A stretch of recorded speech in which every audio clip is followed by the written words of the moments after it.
Hi, hello, and welcome to today's episode of Reminisce with Ash. As I'd already built it up on my stories, I'm sure most of you are aware that today's game is one of the most exciting games that I've ever witnessed as a child. One of the greatest World Cup victories, one of the greatest World Cup finishes, and one of the all-time great matches that one can ever witness. Like I had promised earlier, a lot of you had actually spoken about your memories, about your reminiscence of this particular match, the 1999 World Cup semi-final, which featured Australia and South Africa. Like most of you are aware, this game ended in a tie. But before that, I asked people to let me know about what their emotions are, what their remembrance of the game was. And I've got a few memories to share. The first one is from Dr. Deepak, who says he talks about the Gibbs and the Waugh incident. I'd like to tell you, Deepak, that the Gibbs and the Waugh incident was not in the semi-finals game, but it was in the Super 6 encounter that was the prelude to this particular game. And he also says that he was doing his MBBS first year. Clearly, your attention was all on your MBBS course, and this match was not quite the game, but it is something that is of very, very good significance as far as today's episode goes. The next person that speaks about this game is Arjun Giripal. Arjun Giripal says that he absolutely fell in love with Shane Warne's spell, which dismantled South Africa in the second innings. It almost turned the tide in the favor of Australia. And then there is Tapas, who says that Lance Klusener's scorching cover drives at the end. One can never forget those cover drives that Lance Klusener hit of Damien Fleming in the last over. It's almost impossible for me to forget that memory of that particular last over. And the next one comes in from Kaundinya. Kaundinya says he was studying in his 4th standard and says he was a big fan of Alan Donald and Sean Pollock. Mandeep Singh, Sat Sri Akal Paji, Sat Sri Akal. Prelude is leading into the game, previous game. Okay, right. So he says, Kaundinya says Alan Donald and Sean Pollock are his favorite cricketers, and he was heartbroken for months together. Okay, clearly I was very heartbroken too. And finally, before we get into the episode, there is Yashwant, who says, "Sir, I was not born." Yashwant, if you're not born and didn't see this game, you definitely have missed something as far as cricket goes. Please go back and watch this game on YouTube today. Even today, when you're watching the highlights, I'm sure your nails would be chewed at the end. It is such a good game to watch. And now we will get into the episode and what I remember of this particular game. So as all of you might know, this game was played at Edgbaston in 1999, where South Africa and Australia played the semi-final, and Australia were the eventual winners, playing Pakistan in the finals. So what happened before this game? I have this very I've seen this very famous saying, in one of those greeting card companies that have this saying that goes, "Marriages are made in heaven, but marriage cards are made here." Likewise, I felt this World Cup was destined to be South Africa's, but Alan Donald, Herschel Gibbs and Lance Klusener orchestrated this World Cup into Australia's hands. It is very cruel to think of it. Being a very, very... Angrezi is very tough. Sat Sri Akal, Mandeep. Thank you. So, I personally thought that this game was heading South Africa's way. But as soon as Steve Waugh, many of you have made the statement where Steve Waugh told Herschel Gibbs in this Super 6 match, the moment he put down Steve Waugh at short mid-wicket, there is this myth that goes around saying Steve Waugh mentioned to Herschel Gibbs that you dropped the World Cup. I want to tell everybody that Stephen Waugh has confirmed in his book and in several other places that he never said that. And like you all know, there are so many media houses in and around the world who want to blow up things out of proportion. He clearly didn't say this, but it had a massive significance in the way the World Cup results panned out. Herschel Gibbs, one of the most stunning fielders and greatest fielders of all time, put down Steve Waugh's sitter at mid-wicket, where he had completed the catch, and when he went to throw the ball up in the air, he lost control, and Stephen Waugh went on to make 100. What does this signify? Stephen Waugh made 100 in that game, and Australia went on to win that game. That's one side of it. But if Australia didn't win this game, they would have ended up with 4 points in the Super 6 league phase and would have been knocked out of the 1999 World Cup. And what ensued was South Africa and Australia. South Africa qualified. Australia also went to 6 points and eventually qualified. They went into the semi-finals where they took on South Africa, and this game was nothing but an absolutely sensational, nail-biting finish till the end. So Australia batted first, and Australia and South Africa, their batting innings were pretty much streamlined. The first 4 wickets were lost for the first 70 runs. Adam Gilchrist, as always, gave Australia a great start, a quick start, and Mark Waugh was snared off early by Sean Pollock. He was caught behind, and then at number 3 walked Ricky Ponting, counter-attacked beautifully. Hallmark and trademark pull shots of Ricky Ponting, some back foot punches before he was dislodged by Alan Donald. What was... Okay, Chaudhary साहब, आप बहुत गुस्से में हो, मगर इतना गाली देने का ज़रूरी नहीं है. मैं हिंदी में बात करने का कोशिश करता हूँ, मगर मैच का कमेंट्री थोड़ा मुश्किल ही है, बट मैं कोशिश करता हूँ ज़रूरी. So basically this particular game, there was just one wicket that was taken by a South African seamer barring Sean Pollock and Alan Donald. Sean Pollock finished with 5 wickets, while Alan Donald picked up 4 wickets and Sean Pollock finished with 5 wickets. So the one wicket that went to another bowler was shielded an all-seam attack of Sean Pollock, Lance Klusener, Jacques Kallis, Alan Donald and Stephen Elworthy. So this was the bowling attack of South Africa playing at Edgbaston, and rightly so. Most teams picked all their seam bowlers to play in those conditions, except for Australia, who played Shane Warne, who was none but a genius in that time. So this game, where Ricky Ponting got out walking in at number 3, eventually South Africa ensued Darren Lehmann walking in at 4, got caught behind, and following him was Gilchrist, who was caught at third man by Alan Donald off Jack Kallis bowling. And subsequently, what happened was there was a partnership by the ever-reliant fixed deposit bank holders, the public sector bank holders of the Australian cricket team, Stephen Waugh and Michael Bevan. Stephen Waugh and Michael Bevan, both of them were like insurance agents for Australia at that point of time. They walked in. It was nevertheless a guarantee that both of them would take Australia to the 50th over. So as they were batting and piling on the runs, the scoring rate was not very high. So when they looked to accelerate, both Stephen Waugh and Michael Bevan was in fact the last wicket to fall in this particular innings, but Stephen Waugh got out trying to accelerate to Sean Pollock when he came for his second spell. Sean Pollock finished with 5 wickets. The last wicket of Sean Pollock was Michael Bevan. He nicked him off, and Australia ended up with 213 runs after 50 overs. If you look at 213 as a score in today's day and age with the way cricket is going about, you could look at it and say 213, that's almost very easy to make. हम सबको लगता है कि 213, 214 chess करना बहुत easy होगा, but उस time में वैसा नहीं था. एक ही वाइट बॉल से क्रिकेट हो रहे थे और ज्यादा सीम मूवमेंट हो रहा था इंग्लैंड पे, और ओल्ड बॉल भी पूरा रिवर्स हो रहा था. அண்ட் தமிழில் சொல்லணும்னா அந்த டைமில் 50 ஓவர் கேமில் ஒயிட் பால் ஒரே ஒரு பாலில் தான் ஆடிருந்தாங்க. இங்கிலாண்டில் நிறைய ஸ்விங் ஆயிருந்தது, அண்ட் எல்லா டீமுமே 5 சீமர்ஸ் ஆடிருந்தாங்க. Australia was no different. The current coach Tom Moody, who's going around the circuit of doing coaching, was the all-rounder that Australia had picked. Australia fielded Glenn McGrath, Paul Rifle, the current umpire who they used to call Pistol, Damien Fleming, Tom Moody and Shane Warne. In fact, Steve Waugh himself used to bowl a bit of seam up, but I don't think he bowled in this game. Mark Waugh used to bowl a bit of off spin. So as this game was panning out, chasing a score of 214, South Africa got off to an amazing start. Amazing start in the consequence of saying, okay, here is South Africa's World Cup to win, because South Africa was such a dominant force. Likely to say their bowling attack was lethal. Alan Donald was bowling quick. Sean Pollock gave them the all-round depth. In fact, Mark Boucher was playing at number 9. That is how deep the South African batting was. Lance Klusener was having the tournament of his life. He was getting wickets. He was smashing it with the bat. He was striking in excess of 100 throughout the tournament. It looked like an absolute cakewalk, South Africa, at 48 for no loss when Shane Warne came on to bowl. A lot of us remember Shane Warne for having bowled this ball to Mike Gatting, which we call the ball of the century. But this one to Herschel Gibbs was nothing short of it. It was an absolute cocker.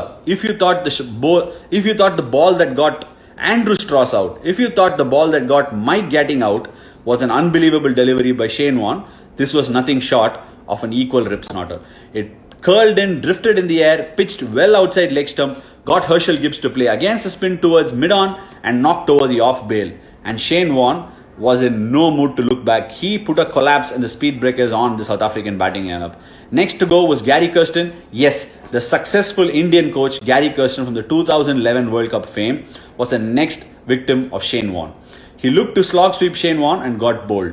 And this was again a very good delivery, and Australia looked like they were going to collapse and choke South Africa once again when it mattered. Because if you remember, in the 1996 World Cup as well, South Africa won all their group stage games, went on to the quarterfinal, lost it and got knocked out.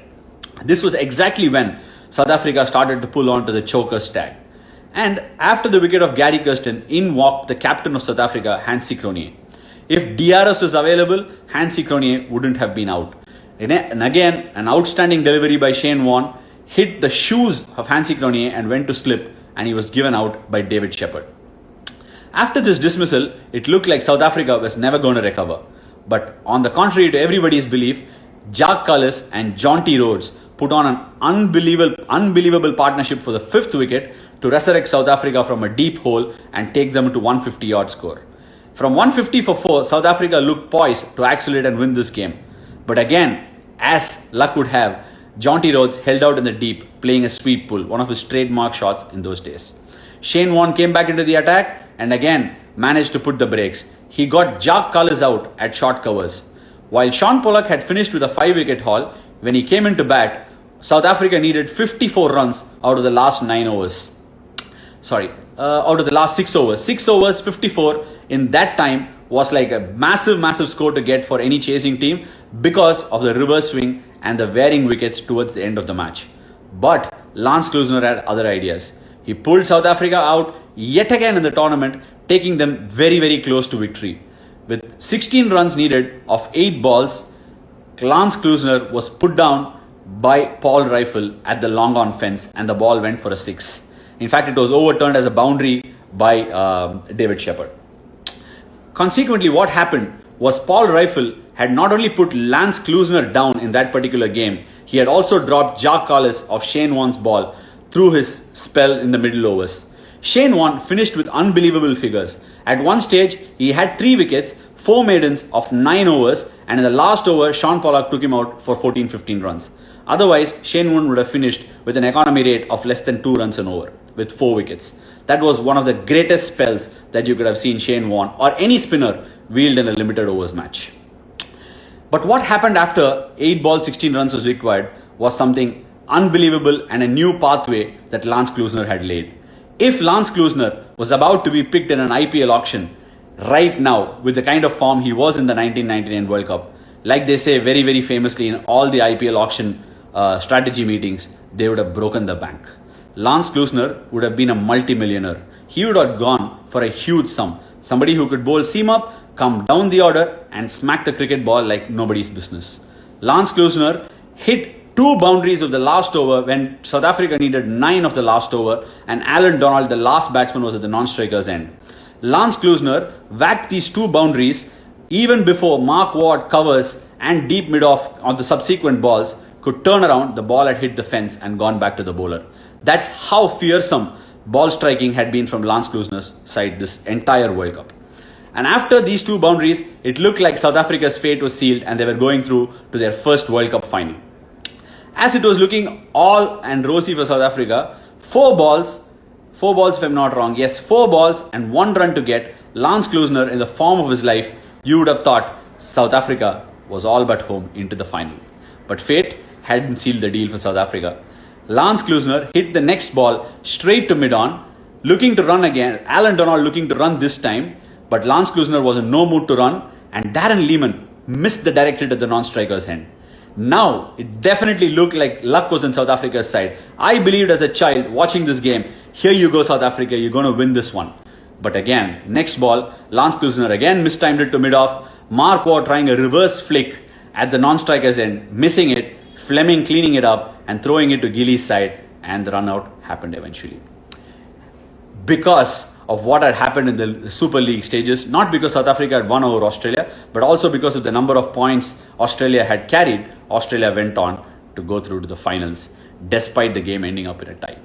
This was one of the most heartbreaking incidences in my cricket watching times. The next day when I went to school, a lot of people in the school were making fun of me because India had gone out of the World Cup and I was backing South Africa to win this World Cup. My friends were going after me, they were making fun of me, and I was so disgusted. I started writing poems like this whole old romantic about how South Africa missed not winning this World Cup. And it was all but destined for South Africa to go and win this World Cup, but destiny didn't help them out at the end.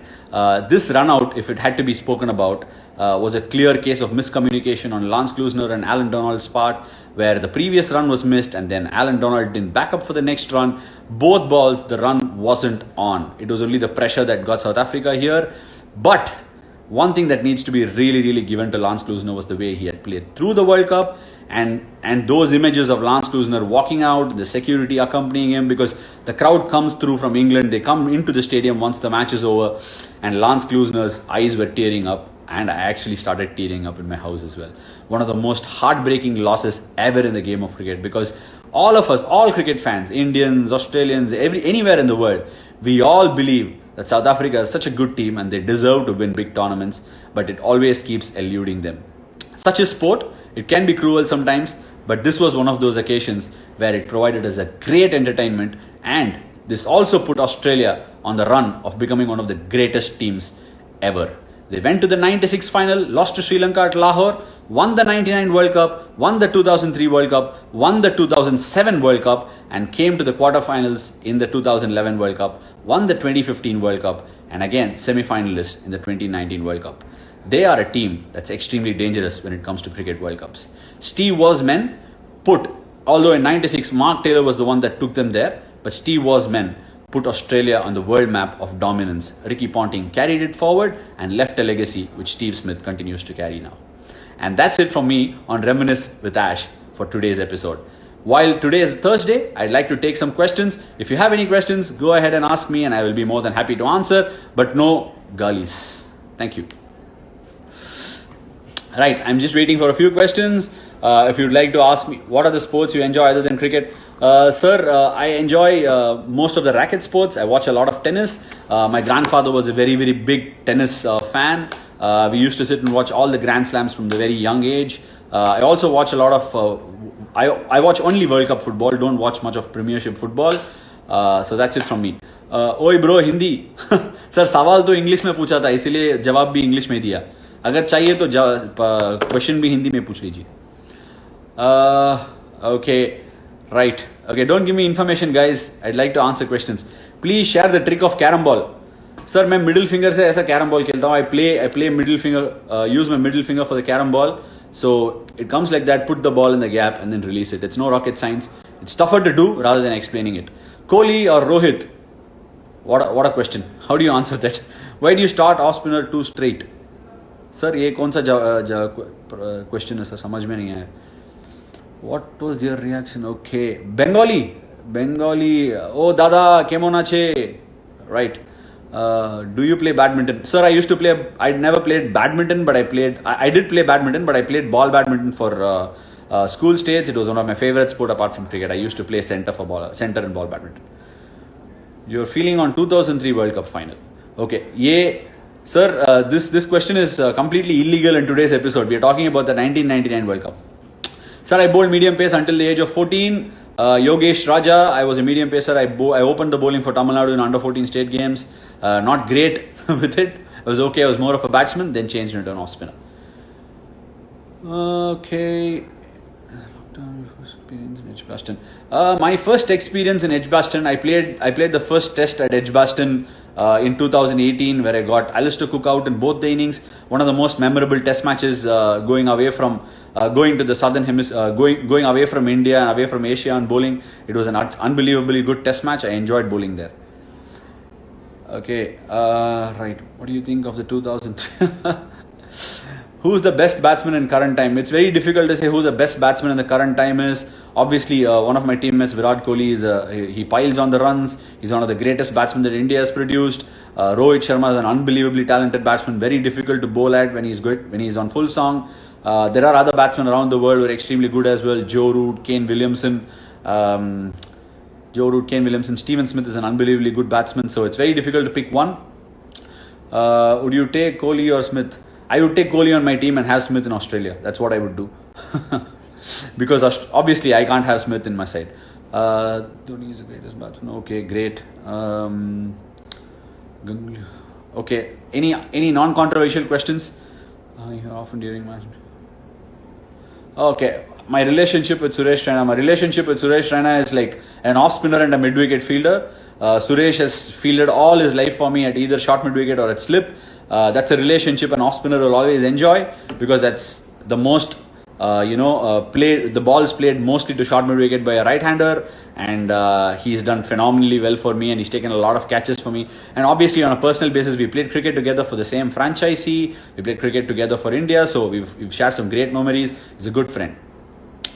Why you left CSK, sir? That's a question that I cannot answer, because I didn't leave CSK. It went into the auction and people picked me, so it is not in anybody's control. Batsman from the past you wish to bowl. That is something I saw on Instagram a few days ago. Batsman from the past I would love to bowl at was Brian Lara. Never had the opportunity to bowl at him. And I also saw a stat that Brian Lara has never made 100 in India. So that makes it even more exciting. What's the recent movie that you watched? I've not watched a movie, but I've been watching a series called The Blacklist. Trying wrist spin sometime in the past. Did you try to emulate to Kumble or try? Okay. How is the best ball bowled to Hashim Amla? Yes, of course, the best ball that I have bowled in T20 cricket is to Hashim Amla. I discussed about it a few days ago.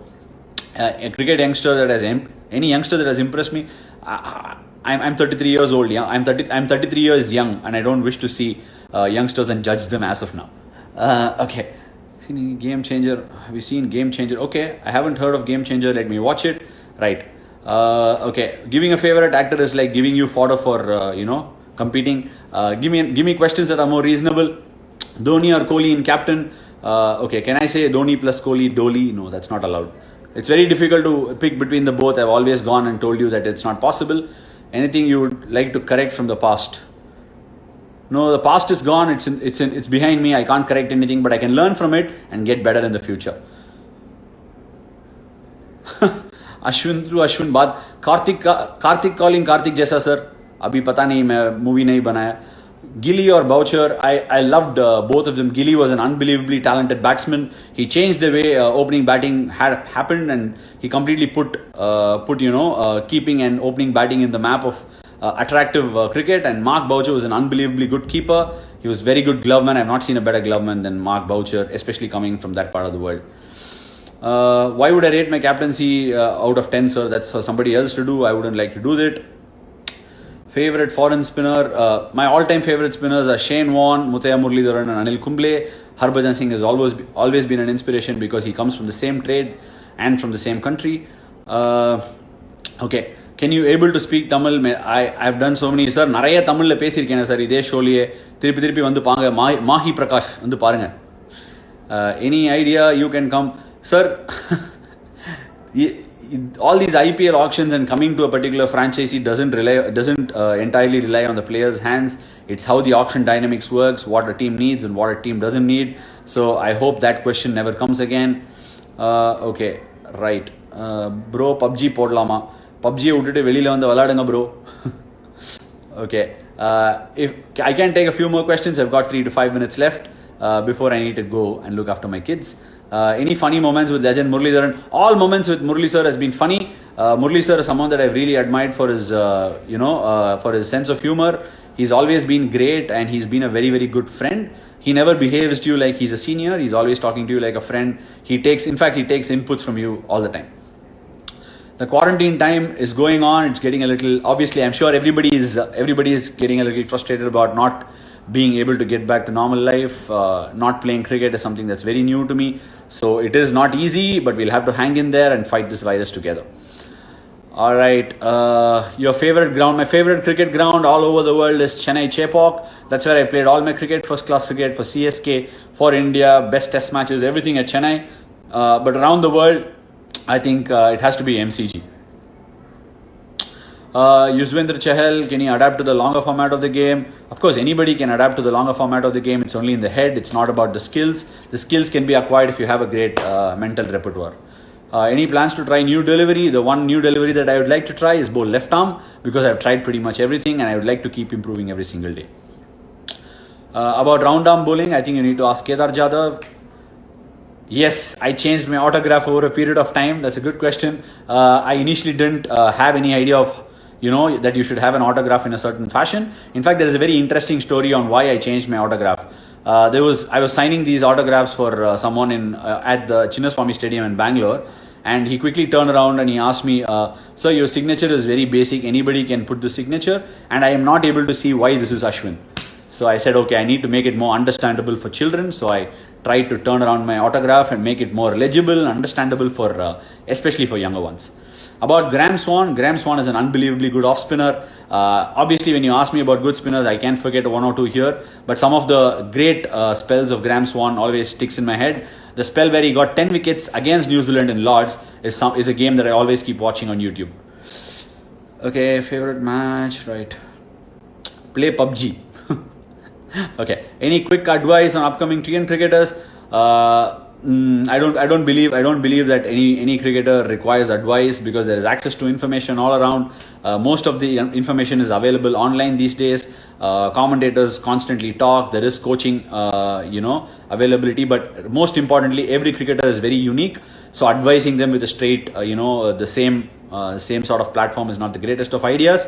So for all cricketers in general, I think.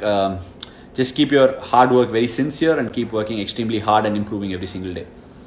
Batsmen who gave you nightmares. In fact, I hope I give nightmares to batsmen. I don't believe batsmen give me nightmares. Elango Chinna. Okay. When will you play? Sir, whenever this virus blows away and everybody can play, I will also play, sir. I'm sure kids are also waiting to play. So we'll wait for this. We'll wait for COVID-19 to pass over. Favorite knock at PSBB? I can't remember really. It's quite a small ground. It's too far back in time.